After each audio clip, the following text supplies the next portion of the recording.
And now we're on our last efficiency test, which is replicating liabilities.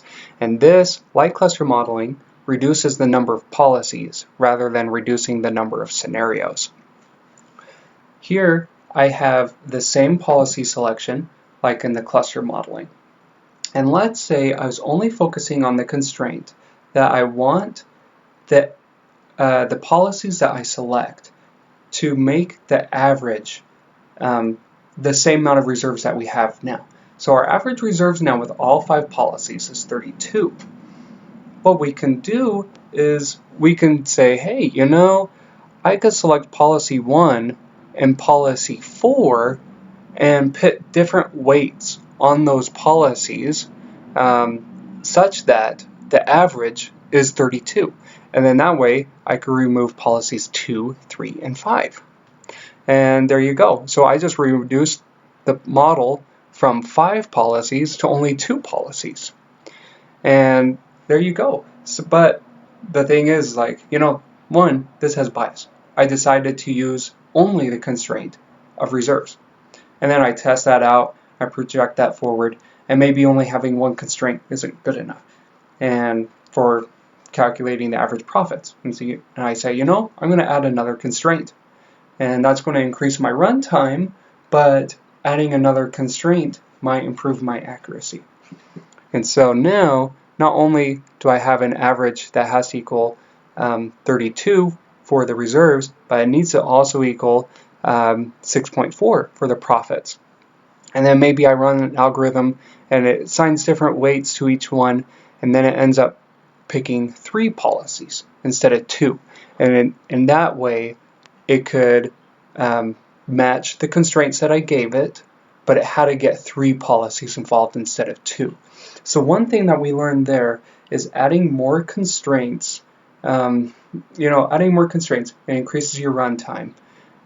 We also learned that it's easier to highly compress your policies to project it forward than to just like slightly compress it. It says here in the model, or in the negative outlook of replicating liabilities, it says counterintuitively, producing lower levels of compression requires more research and more effort. Well, we just took more effort because we had to include the extra constraint of profits. This replicating liabilities, it's really good. It really compresses the amount of policies down. Again, there's a lot of constraints that you could put on it, but that increases runtime.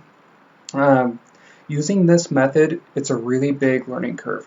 It's not really implemented nearly as much as cluster modeling. It does require this high effort in the beginning, but to keep it rolling forward, it's pretty simple once you already have it set up. I mean, relatively, right?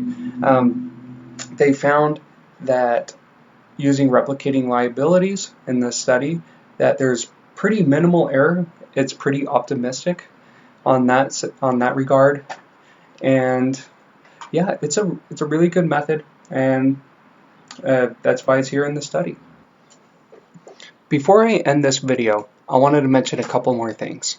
First, there's not a lot of actuarial softwares yet that have replicating liabilities, so it is going to take more effort to do versus cluster modeling. Another thing they say in the study is that when you add more constraints, and if you add so many constraints, you're actually at a risk at decreasing your accuracy. So you want to be careful. You don't want to add too many constraints. One, you're going to have more policies, and two, it actually might decrease your accuracy. And so now you just got to keep that in balance there.